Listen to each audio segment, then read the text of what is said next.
20 años. Hoy lo entendí.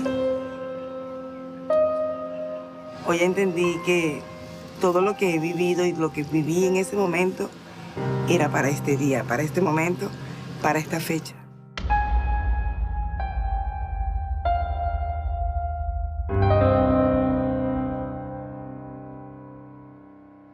Ya hacía muchas semanas antes, estaba lloviendo muy fuerte para los sectores oeste del estado, en aquel entonces el estado Vargas, hoy el estado La Guaira. Habían ya derrumbes y uno sacando los escombros de las casas, hacíamos sopa, arepas entre todos para ayudar a las personas. Nos dábamos cuenta que la situación cada día era más difícil, pero nos daban unas informaciones que no nos parecían. O sea, nosotros presentíamos que había algo más. Hubo un problema que era muy serio porque había alguna elección que estaba pendiente y ciertamente el tema más importante en la prensa era eso. Todos los actores estaban, digamos, focalizados en atender y discutir alrededor del tema político. Sin embargo, ya nosotros veníamos observando que estaba lloviendo mucho, la información que se tenía preocupaba un poco. Y el tipo de lluvia era impresionante, las gotas gruesas, la intensidad, el olor a tierra, muy fuerte el olor a tierra. Y el cielo es rojo, siempre el cielo es rojo, siempre voy a recordar ese cielo. Los días del referéndum como tal, notamos que se decía que los resultados de Vargas no llegaban. Desde el momento en que se va la luz nos quedamos incomunicados. Sin embargo, había teléfono. Y la gente llamaba y nos decía, está pasando algo, se cayó tal puente, el aeropuerto está colapsado, no hay luz en todo el estado Vargas. Y entonces empecé a mandar mensajes a Caracas. Estaba el presidente hablando y le decía desde el ministerio, el ministro de Seguridad, que estaba pasando feo aquí en La Guaira. El ministro se presenta en una rueda de prensa, dice, no está pasando nada, está tranquilo eso. Algunos les creían, otros estábamos escépticos, pero así iba la situación. Ahí aprendimos que en el estado Vargas hay como 10 ríos que uno no sabía que existían, porque todas las quebradas se convirtieron en ríos y todos los riachuelos y todo, donde había un pequeño puente era un río. Comenzó el 15 de diciembre que el palo de agua era más y más y más. Por tanto, ya había una especie de emergencia, pero nunca se declaró debido a que estaban ocupados con el referéndum para aprobar la nueva Constitución. La tragedia ocurrió en Carmen de Uria el 16 de diciembre. Se escuchaba como una brisa fuerte, como un camión, como que si viniera un camión, algo así. Había una casa, era como un rancho, pero era de bloque. Era el único ranchito que había detrás de mi casa. Y veo que esa vivienda, en lugar de desplomarse hacia abajo, como algo que se derrumba, sale como impulsada de la tierra. El río en ese momento se salió. Todos nos quedamos abismados de ver aquello que estaba sucediendo porque estaba al frente de los ojos nuestros. Y veo que viene gente gritando, llorando. ¡Ay! Que el río se había llevado la bodega de Carmelita. Ya venía la avalancha de agua, de piedra, de palos. Quedamos impactados al ver cómo el río se llevaba carros, autobuses, cualquier tipo de camión habido y por haber. Nosotros vimos cómo las casas se iban como una hoja. Había gente desnuda, sin ropa, todos mojados, debe ser por el río. Era un río como un Godzilla que venía detrás de ti. Una pared de agua, así como eso que se ve en televisión, una cosa como extraordinaria, así se veía el río. El río no solo bajó, el río implosionó.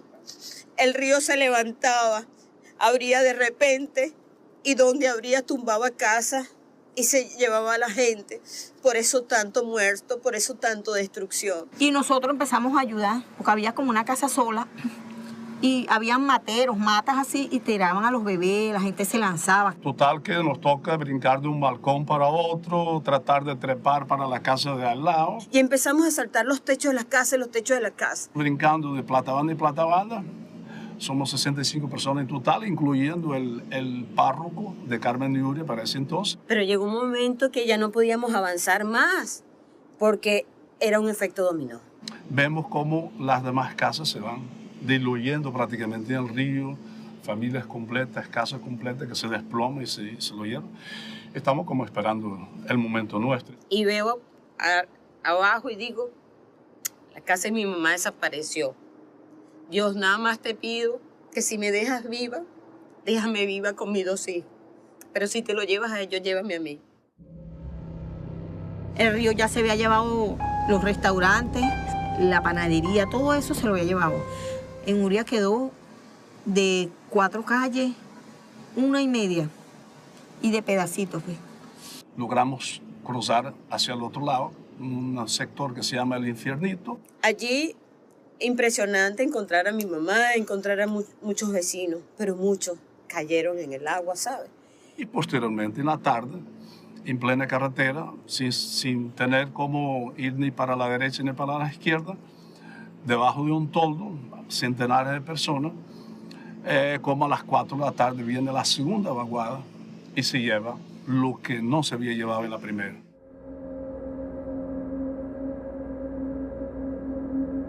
Bajamos a la carretera principal y empezamos a caminar por toda orilla de playa. Era muy dificultoso, era muy difícil. Había mucho barro, había mucha piedra, uno se enterraba, no podía continuar con la marcha. Habían 3 restaurantes y logramos meternos en uno de ellos. Había mucha gente, mucha gente. No había servicio eléctrico ya, no había agua, no había nada. Las cavas estaban paradas desde el día anterior y mi padre decide abrirlas porque ya vimos la magnitud de la tragedia. Era la única manera en ese momento de tener comida. El día domingo no se había tenido comida porque veníamos de elecciones. Y eso fue una decisión sabia de mi padre. Pues. Allí estuvimos hasta que, bueno, ya empieza a caer la tarde y teníamos que salir de allí. El mar había muchos troncos. Y los hombres se unieron para qué hacíamos para sacar a los niños y las mujeres. La tragedia fue en la mañana y nosotros llegamos al Tigrillo como a las 7 de la noche. Imagínense toda la travesía que habíamos pasado para poder entrar allí. Lo que pudo haberse hecho en 1 hora, todas las horas que se hicieron. La gente nos acogió muy bien después de las 6 de la tarde. Y ahí nosotros pasamos 3 días y 2 noches. La información, como en todo desastre, era muy confusa. Toda la operación de rescate de la gente se hizo desde un montón de helicópteros de todo tipo. Habían inclusive varios helicópteros norteamericanos. El viaje fue muy complicado porque normalmente un vuelo que nos toma a nosotros 10 minutos, pues a mí se me convirtió el mío en aproximadamente 35 o 40 minutos. La expresión que te puedo decir es que era de terror, ¿no? Calculo yo 3 o 4 kilómetros desde esa costa hasta mar adentro, lleno de escombros, palos, agua sucia. En las casas que se está cayendo, ellos mismos se organizaban porque no había otra. No podíamos llevar a todo el mundo. Eso es en las películas que aparece un helicóptero chiquitico y se meten 30 personas. Aquí no, aquí hay helicópteros que te caben 3, 4 personas y si tienes mucho combustible, si acaso 2. Hubo un momento que yo calculo que pudiéramos estar cerca de 80 helicópteros volando en la zona. Y realmente funcionó perfecto, todo estuvo bien, todo muy engranado. Nosotros como la parte privada de aviación y la parte, digamos, gubernamental. Escucho uno de los militares que dice, el helicóptero que viene es el último helicóptero, no hay más, solo mujeres heridas y personas de la tercera edad y niños. Yo creo que ahí priva mucho esa vieja frase de las películas de mujeres y niños primero y la gente, bueno, piensa que eso es lo correcto, cuando la realidad es que no. Los núcleos familiares tienen que moverse juntos hasta el momento en que, claro, que tú los tengas seguros. Se me prende el bombillo, como quien dice, de decir a la familia que estaba conmigo y a los allegados, oye, no nos vamos hacia Maiquetía o para donde nos quieran llevar porque nosotros no sabemos exactamente para dónde nos llevan. Toda esa gente que era recogida y depositada ahí en el aeropuerto de Maiquetía se colocaron en la terminal nacional del aeropuerto. la rampla del aeropuerto, ahí habían como 1000 urnas, me recuerdo, y casi la mayoría eran blancas. Gran cantidad de gente caminando, mucha gente había sido extraída solo con unos chores, descalzos. Tenían a gente enferma adentro, con doctores atendiéndolo y eso. Y mi hermano empezó a llevar fiebre, pero entonces no me lo podían atender, porque no era cosa de gravedad. En la parte de abajo se había instalado como un pequeño hospital de triaje. El término triaje viene de Francia, en las guerras, tristemente, en las cuales los médicos o paramédicos tenían que seleccionar si había 100 heridos, a quienes podían atender 2 personas, que no lo podían atender a todos. Hay un paciente que está tan mal, que está seguro, casi seguro, que no se puede hacer nada por él. El que está apenas afectado, ese tampoco. Y entonces a mí me entró como una crisis y empecé a reclamar. Y a discutir, a reclamar a la guardia, porque la guardia estaban comiendo papitas light. Y yo muerta de hambre. Entonces fueron todos. Me acuerdo que estaba Benevisión. Y me firmaron, como yo estaba reclamando. Mi hermano estaba llevando fiebre. Mi hermano se me iba a morir con una fiebre y no me lo iban a atender mientras ellos estaban comiendo papitas light. Así fue que me atendieron a mi hermano y me dieron comida. No había agua hacía días. La situación sanitaria en los baños era de locos. La gente ya no podía usar el retrete como tal, sino que empezaron a usar los espacios de los baños, inclusive los pasillos que dan hacia la nave central, hacia los espacios centrales. Ahí era y muy cerca de eso tú veías a la gente inyectando, suturando cosas que obviamente no se deben hacer. El principal problema que ocurrió en todo esto fue que la coordinación inicial pasó a manos militares y no se dejó a Defensa Civil hacer su trabajo. Ese error que se viene viviendo desde hace mucho en América Latina lo volvimos a ver claramente en Vargas. Fíjate que yo siempre lo digo, la diferencia entre un civil y un militar es muy fácil. Nosotros cumplimos las leyes y las normas y hacemos lo que se tiene que hacer, que está establecido en manuales y en procedimientos. Los militares cumplen órdenes. Y ahí es donde está la gran diferencia. Le dan una orden y ellos cumplen la orden. A nosotros nos dan una orden y si la orden no se ajusta a los manuales, a los procedimientos, decimos, no señor, eso no lo vamos a hacer. La línea era que hacia el este del aeropuerto iba a trabajar el ejército, hacia el oeste iba a trabajar la marina. Lo único que se limitaron fue a sacar gente. Y bueno, aquellas noches se desató Satanás, como digo yo, se le metió el diablo en el cuerpo a la gente. Había una cantidad de cosas que se estaban dando que inclusive ponían en peligro a los mismos socorristas. Y comenzaron saqueos, violaciones, destrucciones de cosas que no tenían por qué destruirlas. Entonces subían a edificios a tirar televisores al piso. Yo creo que en el marco de eso es que se toma la decisión de lanzar los paracaidistas. Bueno, la Armada siempre ha estado aquí en La Guaira, pero vino el ejército y vino armado. Y la militarización, pues, al principio infundió un gran terror a los saqueadores. Y yo creo que eso era correcto. Era necesario enfriar el escenario de operaciones para uno poder trabajar. Yo iba con el estetoscopio, además lo usaba como un elemento de seguridad, digamos. La gente supiera que uno no estaba saqueando o no estaba malandreando allí. Era apabullante ver la respuesta de esa gente de esos barrios. Yo recuerdo que cuando nosotros llegamos, ellos ya habían habilitado un espacio donde íbamos a dormir y estaban haciendo una cosa para resolver un tema de la comida y nosotros no, pero un momento, es al revés, nosotros vinimos es ayudarlos a ustedes.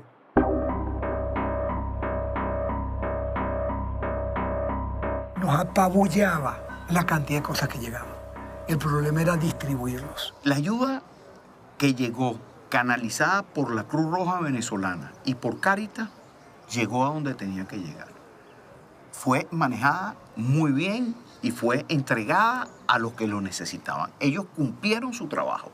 El obispo nombró a un encargado de Cáritas, que fue el padre José Ignacio Aponte, que se encargó de la distribución de cantidad de alimentos. Realmente llegaban containers de alimentos a un centro de distribución que estaba frente al aeropuerto de Maiquetía, en la iglesia de la aviación, y desde allí llegaba a todos los lugares. Yo puedo decir que ese alimento llegó a la gente más sencilla. En mi parroquia de Maiquetía tuvimos que organizar también varios días a la semana. Lo más difícil de esas donaciones es el proceso de recepción, clasificación, transporte y distribución final.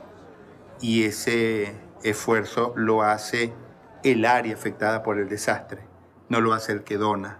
Pero aquí tiene que prevalecer el estado de emergencia y tiene que haber algo en la ley que establezca que cuando llegue ayuda humanitaria no puede estar sujeta a controles aduanales. Yo creo que es importantísimo que nosotros estemos claros en que hubo muchas cosas buenas que se hicieron, pero hubo muchos errores. 20 años después no podemos, en caso de que se presente algo similar, que puede presentarse, tenemos que estar listos para actuar en una forma mucho más integrada. También decir que no se trabajó es una mentira. Ahí trabajó todo el mundo. Ahí se vio la esencia predominantemente buena y generosa del venezolano. Ahí es donde empieza lo que a mi juicio es la unión o la consolidación de la amistad dentro de lo que es el Estado Vargas. Porque a medida que uno pasaba por los diferentes puntos de control que estableció la Guardia Nacional, inmediatamente uno se hacía amigo de las personas que estaban igual que uno. Esos comienzos fueron chéveres porque hicimos un grupo de mi edad, un grupo grande, íbamos todos siempre al río a lavar, limpiamos todas las casas, hasta la de los vecinos, todas las casas que estaban tapiadas. Eso fue todo el mes de diciembre, un mes algo de pura limpieza. Y de repente uno venía caminando y te parabas, o una persona te paraba, ¿me puedes ayudar a hacer esto? Y uno se paraba, y fuera zapatos, fuera todo, y con una pala a tratar de ayudar a sacar lo que esa persona tenía en la casa. La luz la colocaron, no se me olvida, el 24 de diciembre. A las 9 de la noche llegó la luz. Y eso fue una alegría. Yo recuerdo que la empresa Telcel en aquella época liberó todas las líneas para que los que estuviéramos en Vargas pudiéramos hablar todo lo que quisiéramos y pudiéramos enviar los SMS que quisiéramos sin costo alguno. Fue realmente un derroche de solidaridad de todas las empresas privadas y también, por supuesto, de las autoridades públicas con los afectados por la tragedia de Vargas. Recuerdo que la empresa Polar sacó una lata de agua potable y eso se distribuía pues más que la cerveza en otros tiempos. Acababa de llegar la revolución al país. Había llegado el presidente Hugo Chávez en el año 1998. No existía una polarización tan marcada como la que existe ahorita. No habían tantas tensiones políticas dentro del país. Y eso ayudó a que se creara en ese momento la Corporación de Vargas. Y a la Corporación de Vargas se le dio una especie de luz verde para comenzar con todos los trabajos de reconstrucción del Estado. La gente de Corpo Vargas pensó que era importante involucrar a los pobladores de Vargas en la construcción de las obras, porque no había trabajo. Entonces nosotros le preguntamos que qué querían y ellos, bueno, querían era justamente recuperar las guayas, recuperar los postes, esas cuestiones. Le dijimos pues que nosotros mismos éramos y nos pusimos ahí con ellos. Y las mujeres trabajaron haciendo los aviones, tejiendo los aviones. Esos son unas cestas que se hacen con alambre. Llevar piedra para llenar las cestas de gaviones, cernir arena, ayudar con las miras topográficas, etcétera, etcétera, lo desarrollaba, abrir picas, lo desarrollaba personas de la zona. El Estado invirtió mucho en las canalizaciones de las quebradas. Se hizo una inversión enorme. Aquí en la montaña se diseñaron y se hicieron presas especiales para retener los sedimentos y retener las piedras grandes. Y después se canalizaron todas esas quebradas para evitar que volviera a pasar algo similar. La experiencia en el país en problemas de deslaves, flujo de lodo, era relativamente pobre. Entonces eso se dividió entre distintos ingenieros venezolanos y asesores de otros países que en ese momento sus embajadas ofrecieron ayuda al gobierno venezolano. Ellos se hicieron responsables de correr con los gastos de proyectos, de traer los ingenieros, de producir los planos y eventualmente de que empresas de esos países harían la construcción de esas obras. Una vez instalado Corpo Vargas, comenzó la parte de la fuerza interna del Estado Vargas. El sector económico fue el primero a dar un paso al frente, ¿no? Los privados hicimos todo lo posible para darle vida al Estado. Mientras que para acá, para lo que era Macuto, Caribe, Caraballeda, estaba muy destruido. En Catia-la-Mar empezaron a surgir comercios, empezaron a surgir bancos. Y creo que fue una parte muy importante del Estado, los clubes privados. Son los empleadores privados más grandes del Estado Vargas. Claro, la vida comercial y financiera del Estado tenía que seguir. La situación se fue normalizando de cierta forma. Posteriormente es cuando el gobierno empieza a hacer algo en las carreteras. En un periodo de un año más, un año y medio, ya habíamos vuelto, no a la normalidad, pero sí bastante cerca, porque todo el eje costero ya era transitable, ya estaba activo, las playas habían sido recuperadas. Mucho asfalto y la reconstrucción fue muy rápida al principio, pero como que después sentíamos que se olvidaron de nosotros. Dieron muchísimos recursos económicos de otras partes del mundo, pero gran parte de esos recursos, pues todavía nos preguntamos dónde están. Porque con esos recursos pensamos que se pudo haber hecho de Vargas una tacita de plata. Y aquí, sin irte muy lejos, mira, ahí está el hotel, ahí está el difunto Macuto Sheraton. Yo trabajé ahí. Está el difunto Meliá. O sea, eso estaba full todo el tiempo en temporada de turismo extranjero. Y era una zona bellísima, pues. Toda la laguna interna de Caraballeda, la playa Los Cocos, todo ese lugar ahí era muy bonito. Nosotros más nunca nos recuperamos de eso. Eso nos quitó no solamente una entrada importante de fuentes de empleo, sino de autoestima. Un problema en la autoestima, porque nosotros éramos el Estado con los 2 hoteles más importantes del país después del Tamanaco. Muchas personas se fueron, pero bastante nos quedamos aquí. Como mucha gente quedó sin casa, hubo como una invitación de algunas autoridades gubernamentales de repoblar las partes de Venezuela que estaban despobladas. Y yo dije que esto no se convierta en una deportación. Una deportación como si se llevaran a toda la población de Vargas a otros lugares, digamos, desvinculados de sus raíces y de sus costumbres, de sus trabajos, de su entorno, etc.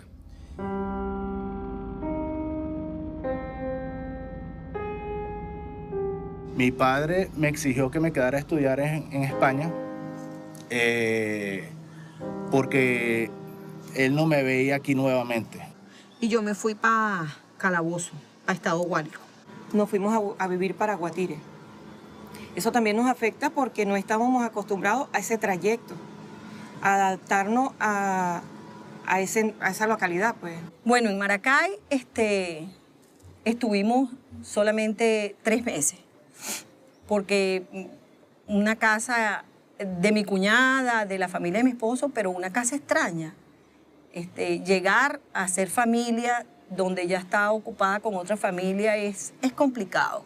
Me pusieron a trabajar en Cáritas Internacionales. Yo ayudaba a los damnificados, los censábamos y le embolsábamos la comida que llegaba, pañales, leche, todas esas cosas. Duré un tiempo. Yo viví en Calabozo como 5 años. Yo sigo trabajando aquí en Vargas. Mi esposo trabajaba en Caracas. Tener que levantarnos a las 4 de la mañana, llevar a las 5 de la mañana a los más pequeños para las guarderías, después venir a La Guaira, por ejemplo en mi caso, salir de mi trabajo, nos daban la oportunidad de salir a las 3 de la tarde y yo llegaba a las 7, 8 de la noche a mi casa. No había carreteras como tal, había que pasar por muchas partes que todavía eran pantano, era tierra. Cada vez que llovía un poquito el río de Uria crecía, no había paso. Como no fue recuperada de inmediato, porque es que era imposible recuperar Vargas de inmediato, era mucho polvo, mucha tierra, había mucha gripe, mucha gente enferma. Y llegar realmente a Vargas, llegar de nuevo y encontrarse ese lugar inhóspito era realmente difícil, pero cuando uno llega a su casa, es su casa. Así sea un lugar inhóspito, es tu casa. Yo decía, yo después de lo que viví, yo no regreso a Vargas.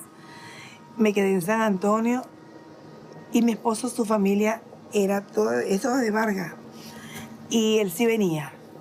Empecé yo a tener problemas con mi esposo. Yo no quería volver a Vargas porque era mucha tristeza. Mucha tristeza porque era volver a revivir todo eso, todos los días que viajaba. A todos le dio miedo, pero es que mi vida estaba aquí, mi trabajo estaba aquí, está aquí. Y yo decía, después de haber salido de Vargas y recuperar a mis hijos y mi familia, la voy a perder. Le dije, yo regreso contigo. Pero ya no era porque él me lo pedía, sino porque cuando yo regresaba, yo dije, si Dios me dejó viva, yo tengo algo que hacer por esta tierra. Continué los estudios y ahí sí me apliqué a terminar de estudiar, graduarme para regresar porque yo quería regresar. Así el Estado como estuviera, el Estado Vargas como estuviera, yo quería regresar. El regreso a Vargas fue un reto. Fue un reto porque de ser una familia, de vivir en los corales, me tocó ir a vivir a la parte alta de Corapal, donde ya no llegaba más carro, a lo último de Corapal. Cuando regreso a vivir ya finalmente, pues había ese choque que uno no quería aceptar, pero uno se fue acostumbrando al día a día, y uno lo que pensaba era en recuperar el Estado, en cómo uno podía ayudar. Y así fuimos hasta que, bueno, cuando llegó el 2005, que nosotros nos sentíamos, pues, que estábamos bastante recuperados, ya estábamos casi hechos. Bueno, compadre, volvió ese río otra vez, mi hermano. Hubo una segunda vaguada. Viene un segundo golpe. Que bueno, el segundo deslave entre comillas, porque es lo que uno dice coloquialmente, pero ese no fue un deslave, fue una vaguada, que fue parte de la suerte que tuvimos. No fue de la misma magnitud. No afectó igual a todas las zonas. En mi zona no fue tanto. En proporciones menores, por supuesto, le hizo más daño quizás a Negotán y volvió nuevamente a hacer el daño que había hecho anteriormente en Puerto Azul. Lo que nos salvamos, porque no fue tan grave como el primero, nos lo vimos perjudicados en que era un martes de carnaval del 2005. Entonces el estado estaba full de gente. Y uno queda muy asustado porque cuando uno empieza desde su casa a escuchar un río sonar, ya es uno imaginarse que va a volver a pasar. Y entonces ahí sí comenzó un proceso de evacuación, pero enorme. La Armada de Venezuela trajo las fragatas, los transporters, empezaron a cargar gente, los helicópteros privados, a tratar de evacuar, pero eran miles, los miles de temporadistas que estaban acá en Carnaval. Pero ya la gente estaba, como quien dice, alertada de alguna forma, ya no se expuso tanto como estaba expuesta hasta el año 99, tomó mejores precauciones, ¿ok?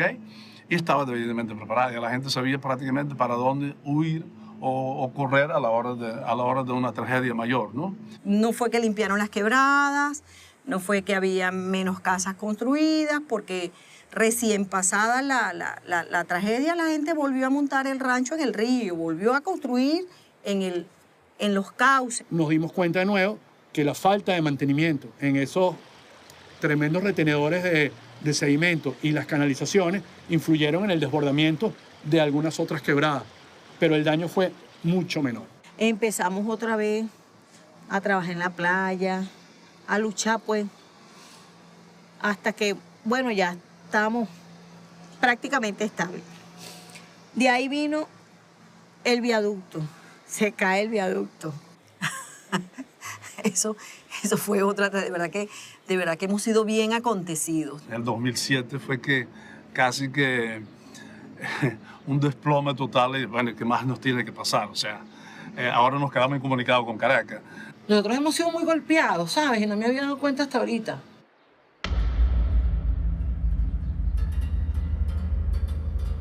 Ese nos pegó fuerte, bastante fuerte, porque la gente no venía a la playa y nosotros vivimos del turismo. Nosotros no tenemos más nada sino el trabajo del turismo. Hasta el gobierno hizo una trocha. Para salir de aquí era un proceso para pasar por esa trocha. Habían unas colas enormes para pasar por la trocha, pero la gente pasaba por la trocha y bajaba por la carretera vieja de La Guaira. Entonces, bueno, la gente que vivía en Caracas, tenía sus apartamentos acá, o la gente que vivía aquí y tenía que trabajar en Caracas, prácticamente se le hizo imposible. Me desmayo y le digo a mi esposo, cuando me recupero, le digo a mi esposo, llévame al hospital porque no sé, me siento mal. Él me lleva a uno que quedaba relativamente cerca de la casa y el médico le dice a mi esposo, sálgase del consultorio. Y él no se explica el por qué. Y entonces el médico me dice, ¿qué le hicieron a usted ahorita? Y yo le digo, nada, yo estaba lavando los platos. Me dice, no, señor, usted le debieron haber hecho algo ahorita muy grave. Yo le digo, no, ¿pero por qué? Me dice, y le digo, mire, mi situación es la siguiente. Yo tengo que viajar, ya tengo 7 años viajando a Vargas. Y le explico que tengo que pararme a las 4 de la mañana, dejar a los niños así como estaban, dejar a los niños dormidos, pensar que si les pasa algo,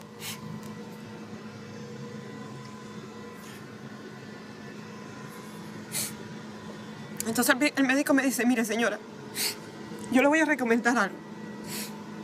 O se van de aquí de Guatire, o renuncia a su trabajo y se viene. Porque la situación de la que usted está no puede vivir así. El varguense es terco, ¿no? El varguense vivió la tragedia, vivió el paro, vivió la vaguada, vivió la caída del viaducto, todos los problemas que después ha habido. Y el varguense no se va para ningún lado, sigue aquí. Lo de la trocha duró como un año. Calculo yo lo de la trocha, un año, mientras hacían el viaducto y eso. Y bueno, la verdad que fue un impacto fuerte en aquel entonces, pero que bueno, que poco a poco se fue vislumbrando la lucecita al final del túnel. Poco a poco la gente empezó a bajar igual y la vida en todas estas playas se veía igualito, pues. Teníamos buen movimiento y teníamos todo acá igual. Una experiencia que hasta de cierta forma fue aventurera, ¿no? Porque unos por la trocha, otros por la carretera vieja, otros por Galipán. La gente empezó a creer otra vez en Vargas. La gente venía y nosotros empezamos a trabajar otra vez bien, pues. A partir de que nuevamente se puso en funcionamiento el viaducto, volvió la esperanza y ya llevamos casi que, eso fue en el 2007, si no me equivoco, 2006 que se cayó el viaducto, ya llevamos 13 años. Y bueno, no quiere decir que no haya pasado mucho más cosas, siguen pasando, por supuesto, el Estado Vargas todavía está en pañales, si se puede decir, de como debería estar pasados 20 años. Pero bueno, es lo que tenemos. No soy de ninguna tolda política, pero tengo que reconocer que sí se ha hecho un trabajo en Vargas, sí se ha hecho. Yo recuerdo, para el que lo vivió y sabe por dónde caminó y cuántos metros de arena y de tierra y de escombro había, y hoy caminas, tú dices, oye, ya va, sí falta, pero sí se ha hecho mucho, mucho en Vargas. Hay plazas muy bonitas, están haciendo un estadio, hay cosas que sí le han hecho a Vargas, ¿no? En ese sentido, pero falta mucho por hacer. Porque esas son fachadas, ¿no? Que se ve bonito el paseo del avión, sí, se ve bonito. Pero no te metas para los barrios, porque ahí está todavía la tragedia, ahí está todavía la vaguada, ahí está todavía el viaducto abajo. Eso no se ha recuperado. Las escuelas están, si ustedes se dan una vuelta por la escuela, ven cómo se caen las infraestructuras. No son ni siquiera seguras. Y el único liceo que hay en la Iguata tiene sobrepoblación. ¿De qué me vale a mí que yo pase por una calle y que la calle esté pintada bien bonita? Y entonces le ponen un poco de mata de palma. No, nosotros no queremos eso, mano. Nosotros queremos que nos ayuden a recuperarnos a todos, porque mira, ya han pasado 20 años, mano.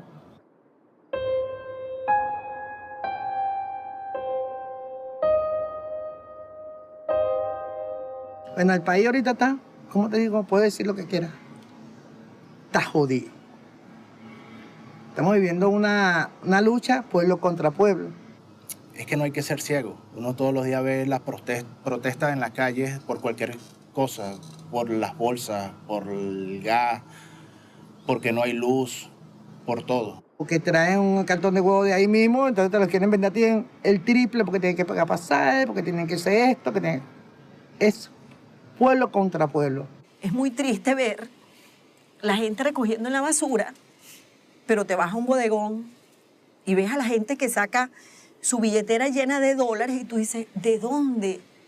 ¿Cómo hace la gente para tener esto y ver a alguien que está recogiendo la basura y no compartir y no sentirse que tienen la obligación moral? Porque se trata de eso, de tener moral. Bueno, la situación del país yo la veo con tristeza. O sea, a mí me parece increíble que Venezuela haya podido llegar al estado en que estamos desde todo punto de vista, económico, social, educativo. Tenemos una crisis grave, gravísima, logística, si se quiere. Por las razones que sea, algunos dirán que es el embargo económico, otros dirán que es la ineficiencia o la corrupción o lo que sea. Ahí no voy a hacer comentarios, pero si uno ve cómo está operando la institucionalidad, es una situación muy curiosa.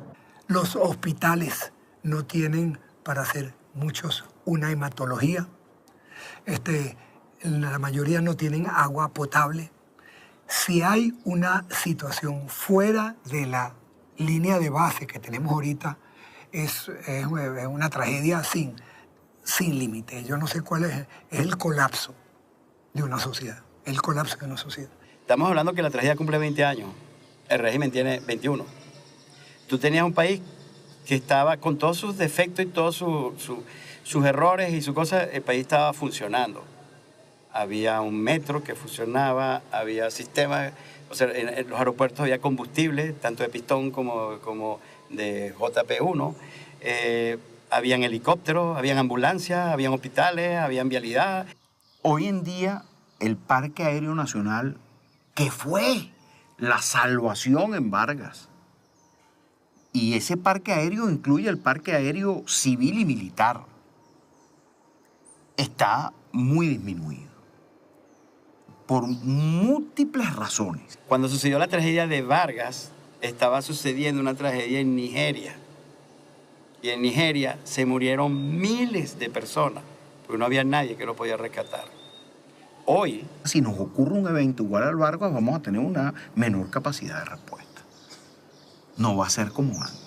Si ya no se trata de que no querramos o que no hay combustible. Sin combustible no podemos volar. Si vamos al tema de los insumos médicos, si tuviéramos una desgracia, la ciudadanía en general aportó lo que fuera, pusieron todos un granito y compraban medicina y nos la llevaban para el aeropuerto. Ahorita no pueden comprar la medicina. No es que no lo quieran hacer, es que no la hay. Entonces, el país ha venido, digamos, se ha venido como paralizando. Y la población no está padeciendo hasta el punto de que si en esa época fue diezmada la población de Vargas, porque fallecieron, pues en esta época ha sido diezmada la población de un país porque han emigrado. Primero que hay un desmembramiento completo de la familia. Y eso ya dice que estamos muy mal. El hecho de que yo tenga que vivir sin mis nietos, que yo tenga que vivir sin mis hijos, eso de verdad dice mucho de lo que era la familia. Ya no somos familia, ya somos, aunque tengamos un teléfono y hablemos todos los días por WhatsApp, no es familia, eso no es familia.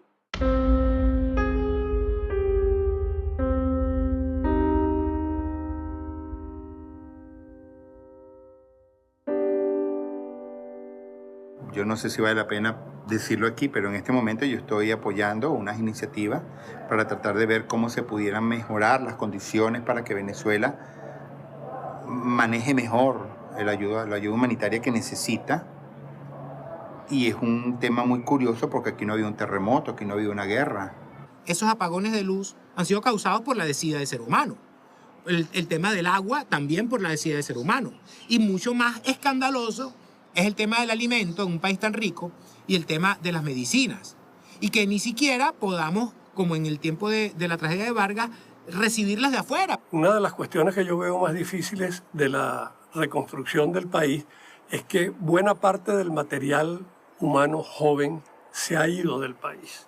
Y bueno, con sus razones, yo las respeto, pero eso es lo que ha debilitado en gran manera que este país pueda terminar de salir en menor tiempo hacia adelante.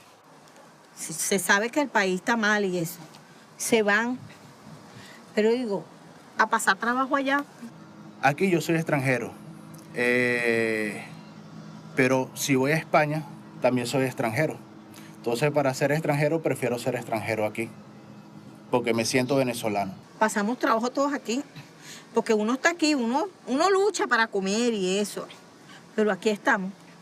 Cuando vayamos a reconstruir el país, nosotros quedamos aquí, los mayores de 60 y los menores de 30. Y entre los mayores de 60 y los menores de 30, pues tendremos que reconstruir el país. Como sobreviviente de la tragedia de Vargas, yo aprendí que no es cuánto tienes lo que te hace país, sino es cuánto eres y cuánto luchas por esa tierra. Sin el trabajo no podemos reconstruir un país ni un estado. Y a través del trabajo muchas personas pudieron recuperar todo lo que habían perdido. De toda tragedia siempre sale lo mejor de las personas. Hoy digo, la tragedia para muchos fue una desgracia, pero para mí como familia, como matrimonio, fue una bendición. En ese momento todos emprendimos, todos nos emprendimos. De cada cosa sacamos algo. Así como salió agua de la tierra, han salido emprendedores talentosos del Estado Vargas que han decidido apostar y seguir creyendo por esta tierra. Mujeres que perdieron su casa, sus hijos, y hoy tienen empresas, hoy son grandes trabajadoras, hoy a lo mejor tienen un salario, pero hoy dice dignamente, esto que tengo en mi casa, en mi hogar, lo gané con el sudor de mis manos. Quedó mucho aprendizaje. Nosotros, nadie sabe lo fuerte que es hasta que le toca hacerlo, y en ese momento nosotros nos fortalecimos, nos unimos unos con otros. Y yo pienso que la ayuda en equipo, el trabajo en equipo es fundamental. Entonces yo creo que la lección es, rescatemos un poquito de eso que nosotros realmente somos, porque ahí está la muestra que sí lo podemos hacer. Claro, necesitamos ayuda gubernamental, indudablemente, pero fíjate tú, la población insiste y lo logra. Que no perdamos ese gentilicio. Eso es lo bonito del venezolano. Que no perdamos ese gentilicio, el amor, la bondad que siempre ha existido entre nosotros. Que tratemos de recuperarnos, que nos preparemos y que no estemos pendientes de que nos vamos a pelear con el vecino, nos vamos a pelear con el compadre, con el primo. Que tenemos que tratar de hacer más bien amistad entre todos y ayudarnos para que las cosas funcionen mejor. Nuestra guerra es con nosotros mismos, con autocuidarnos, con autoprotegernos, con dar una respuesta positiva en caso de un evento adverso. Luchar, la lucha, el respeto y el Radio Bemba, comunicar. Y si nosotros queremos verdaderamente el país que tenemos, pero lo queremos de verdad, con sentido de pertenencia, yo creo que lo podemos cambiar en muy pocos años. Eso sí, dándonos la mano y sentir que todos somos importantes y que no somos enemigos unos de los otros, ni que nos vamos a comer unos a los otros, ni que yo soy más importante que tú, ni tú más importante que yo, sino que unificar criterios, pensamientos y obras. Un objetivo común que es el bienestar de los venezolanos. Tenemos que hacerlo trabajando juntos, público y privado. Privado solo no sirve, público solo no sirve y está requete demostrado. Lo bonito efectivamente de la tragedia de Vargas es que hubo un trabajo de la sociedad, de toda la sociedad civil, del gobierno y de la empresa privada y de todo lo público, incluso en la reproducción de documentos, porque, por ejemplo, mi familia se quedó sin cédula, sin pasaporte, sin nada, y sacaron todos los documentos y las tarjetas de banco y las cuentas, etcétera, en tiempo récord, porque cuando podemos hacer las cosas, cuando queremos hacer las cosas, las hacemos.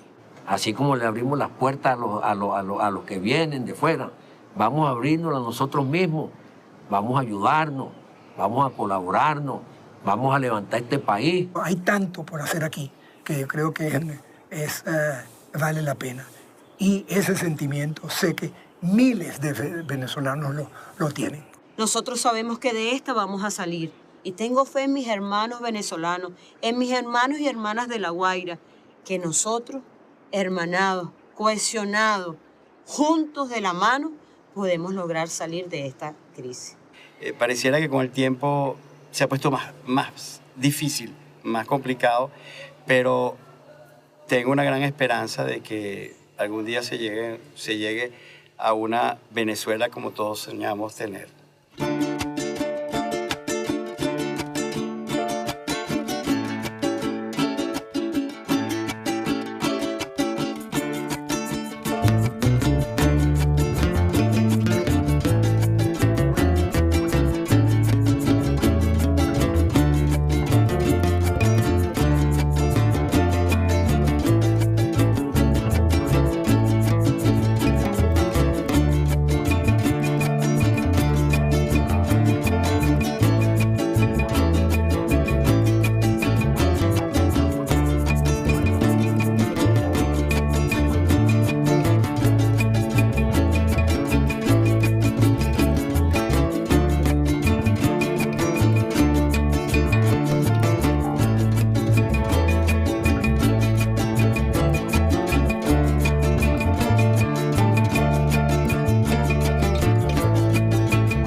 Mi nombre es Misbeli Sousa, vivo en Camurí Grande, sector Las Gradillas, parroquia Naiguatá. Yo soy Venezuela.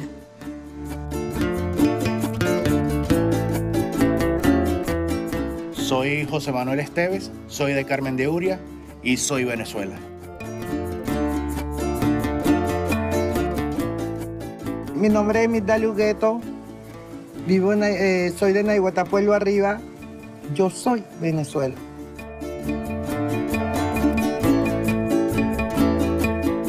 Soy el padre Abelardo Basó, párroco de la Catedral de La Guaira.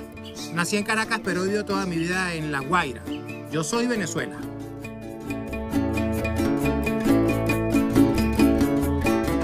Soy Carol González, de Los Corales, y soy Venezuela.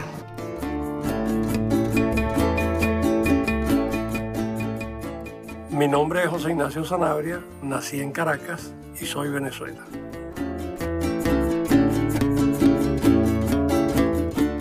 Soy Hilda Pernalete, soy de Catialamar y soy Venezuela.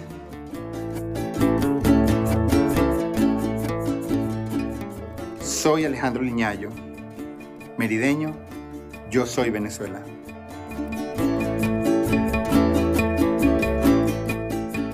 Mi nombre es Milagros Melgarejo, soy de Macuto, Las 15 Letras, y yo soy Venezuela.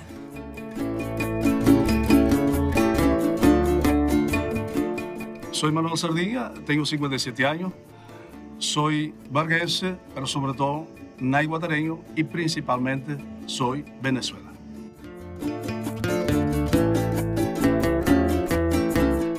Yo soy Miriam Elena Castillo Agudo, soy de Catialamar, Estado Vargas, y yo soy Venezuela.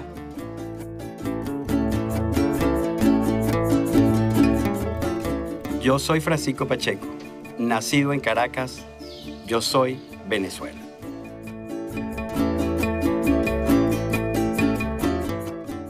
Mi nombre, Katiuska Coromoto Hernández, sobreviviente de la vaguada de 1999, yo soy Venezuela.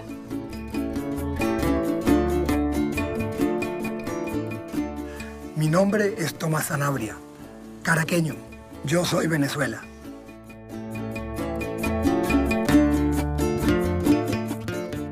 Yo soy Miljós Gil, soy de la parroquia Naiguatá, yo soy Venezuela.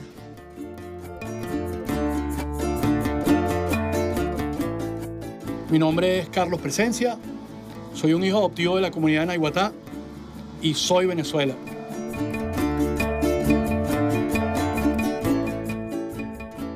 Mi nombre es Tomás Correa, yo soy Venezuela y amo a Venezuela.